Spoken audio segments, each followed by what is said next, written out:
So the second stage of the sales process, if we just scroll down here, is step 2 and qualification. So if I click on the course here, as the old cliche goes, selling is about asking, not telling. That's something that I was told many years ago with Lex.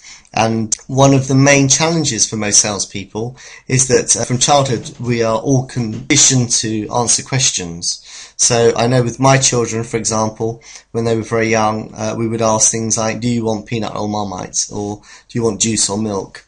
And that carries on through schooling. Then when people start selling, they become quite confused because they end up answering customers' questions and very often becoming a talking brochure and not controlling the sale. So we need to acknowledge the customer query, build a bigger picture by asking as many questions as we can at the appropriate time. If we mismanage or get the first few minutes wrong, then the process becomes more difficult and often we can have made a mistake that there's no recovery from. One example of asking questions is if we take the analogy of medical people. If you went to a doctor, you would expect him or her to ask questions and then, following that qualification, examine you and then prescribe appropriate medication. If the doctor just sent you on your way with a prescription without asking what was wrong, you would be very worried. In selling, we don't get sued, but as they say, we just get broke. So ask questions and find out as much as possible about your patient. Find out what the customer wants and needs. You should have some form of customer inquiry or customer relationship management form. I know on a personal level I prefer a blank sheet of paper when I'm working. The one thing that I really do not recommend are the secretarial pads that many salespeople seem to have in showrooms. So with a ring binder at the top, they're very small, very unprofessional, and I think most salespeople lose sight of what they've written down. When you're qualifying someone, you want to know obviously the type of model that they're after, the number of people that they're going to be carrying, and therefore how many doors they are planning on having. Questions such as, are they flexible on things like colour and how they're thinking of funding the vehicle are really important. And the other thing is, do they have a part exchange? Take time out to find out how the car will be used, who will drive it, is it going to be mainly for business or for pleasure or a mixture of the two, and also cover some background information about the customer so that you can turn features into benefits in the next stage. There is a mnemonic of FAB, which is feature, advantage and benefit, which is a good way of remembering the path you have to take. It's also useful here to find out whether the customer is the major decision maker in terms of purchasing the car or whether others are involved. And also look back to the past and ask questions about how long they've been looking, what else have they considered, what did they think of them, perhaps why didn't they buy that particular product. And the other thing that can be useful is finding out when they bought their last car or their part exchange, what happened then? What was the story or narrative around that? Communication styles.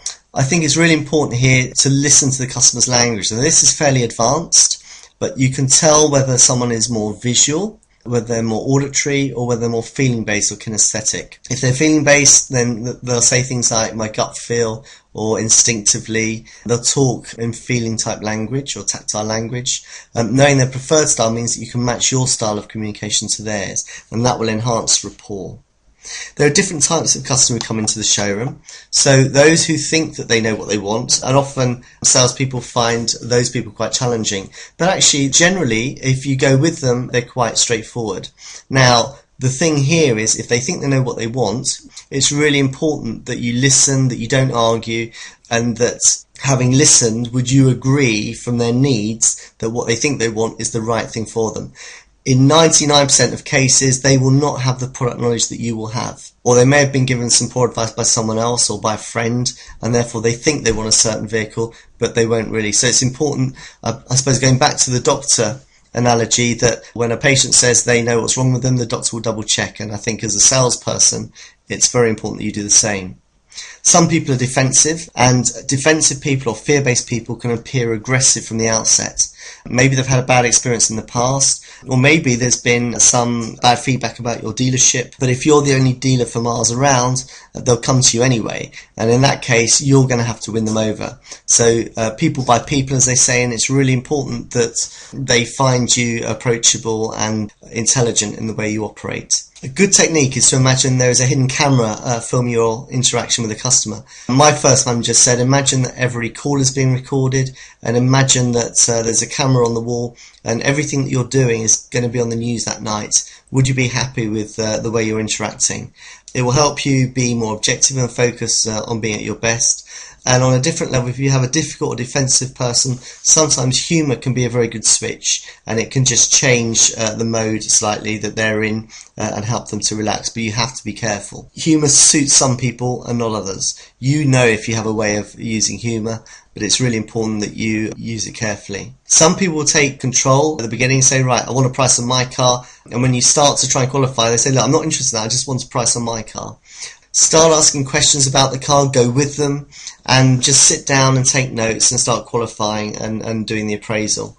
As you listen to their needs and respond to them, you should notice that they start to relax.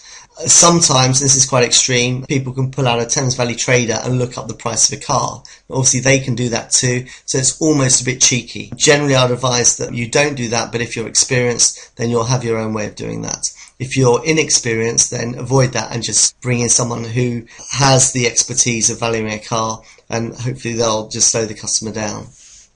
A good question just to make them think is, are you happy to sell me your car today? This puts the customer on the spot and it can promote a reaction. It's a closed question, so it's leading to a yes or no, but that does lead to clarification. It makes them think about their own needs, and it focuses their mind and their thinking. Some people are vague, and people at the beginning of the buying cycle may come in and may come over as being quite vague and confused. Whatever you do, do not judge them in this situation. Help them feel confident in you and the dealership. Slow the process down. Offer them a warm tea or coffee. There's research to show that warm drinks actually evoke warmer and more positive emotions. So tea or coffee, and ideally in a china cup, will help the customer to relax. Again, if you ask questions about their car, you'll find that they can answer those generally quite easily. So what are you driving currently? How long have you had it? Have your requirements changed since then? What are you going to use the new vehicle for? Who are the main drivers? Is it going to be a main vehicle or a second vehicle? What's your annual mileage and what type of driving do you do? Do you use it for holidays? Do you travel long distances sometimes? What other vehicles are you considering? In terms of specification, if you were going to describe your ideal car, what features would it include? And then finally, are you looking to get something in the next 4 months or next 6 months? If you swing out, they'll swing in. If you swing in, they swing out. In other words, if you say, are you going to buy the car today, particularly with a new car buyer, often they'll say, no, I'm not in a hurry. If you say you're looking to get something next 2 or 3 months, very often they'll come and say, no, I want it sooner than that. I need it in the next couple of weeks. So there's a reverse selling at play here, reverse psychology. Finally, write things down, make very detailed notes. And the easiest way of showing commitment is to make sure that you've got everything in a very logical order and that you're in control of your actions. It's important to follow people up as well very quickly, and whatever customer system you have for retaining information, make sure the details are entered onto that system and into your diary, and that you ask them the best time to call. A lot of salespeople become disillusioned when they can't get hold of someone, but that's because they haven't really qualified the best time to call. Very briefly, there are questioning techniques here. Alternative, where you give them a choice. Open questions, which are Kipling's 6 soldiers, so what, when, why, how, which, where. Those sorts of questions will get people opening up. So what are the cars are you looking at? What are the models? When you're thinking of changing your car, how are you thinking of funding it? Those types of questions are open questions. Closed questions are for clarification, as I said earlier. So, do you need finance? Now, the problem with that question is they're likely to say no. So you would ask that, for example, would you like to buy the car? That's a closed question and will clarify a situation. Sometimes they'll say yes. I know of one salesperson who sells used cars, and he'll answer that question very, very quickly. And the other thing is, when would you like to pick the car up, or when would you like delivery? Reflective questions are very good for building rapport. And that's when we reflect or refer back to something that they've said earlier, thereby showing that you've listened and you've understood their requirements. So if you say things like you mentioned earlier, or you said that you wouldn't be requiring finance, how are you thinking of paying for that?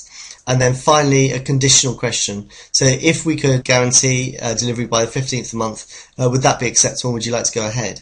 Or if we had a vehicle available for test drive? Would you be happy to book the appointment for this afternoon? So conditional questions are very useful both face to face and on the telephone.